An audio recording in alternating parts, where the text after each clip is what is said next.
Well, Borodo, good morning. How are you this morning? It's Monday again. It does not come round quickly. The third Sunday of the month is a particularly busy one. I'm recording this on Sunday night, actually. It's pitch dark outside. And the third Sunday of the month is particularly busy because I usually do 2 services in the morning, but in the afternoon I have an all-age worship. And I never know who's coming, how many people. And we sing a song, we listen to a Bible story, we create some craft, we say a prayer, and then we eat together. And so it's absolute chaos, knowing how many people to cater for, to be catering for babies and teenagers, all doing the same thing, but at different levels. And I love every minute of it. I was inundated with help this week as well, which was a huge relief because regular people weren't around. And I'm so grateful to everybody who just stepped up. The children are like sponges at this little service that we run. And it's such a joy, actually. They always get stuck in and they don't want to go home, and it fills my heart. It is one of the best things that I do.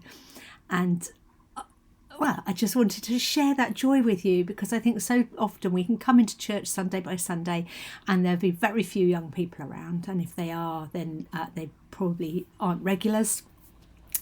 And you need to know that every now and then we gather.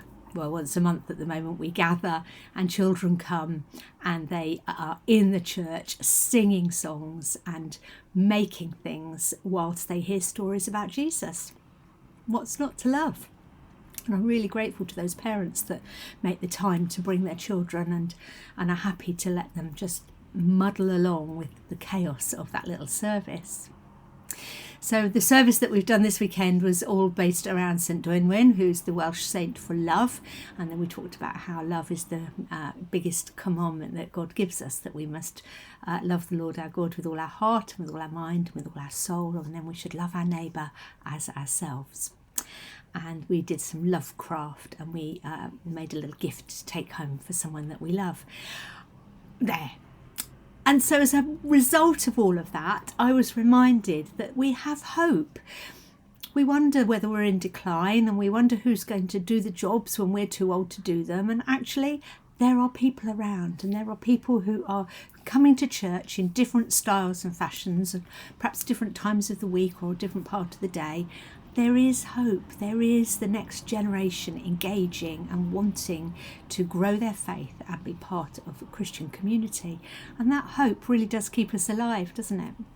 I was reminded then of a little blessing from one of Jan Richardson's books that's all about hope. And I thought I'd read that to you as a way of just rounding this all off and sending us off into the week, hopefully with some good news on our hearts. So it's from her book, Circle of Grace. There we are. And it's called Rough Translations, but it is all about hope.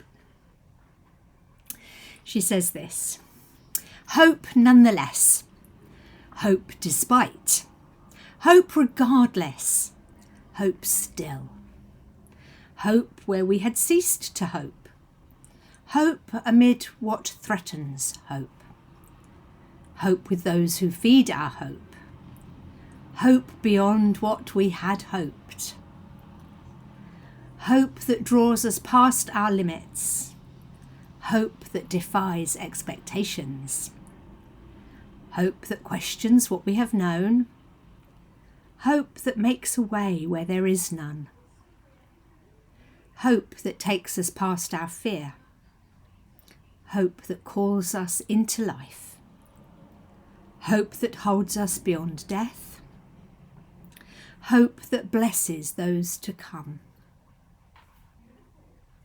There's an awful lot of hope there. I hope that brings you a little encouragement, and I hope that your week pans out in a positive way. Always remember, hope. Lots of love and God bless. Bye bye.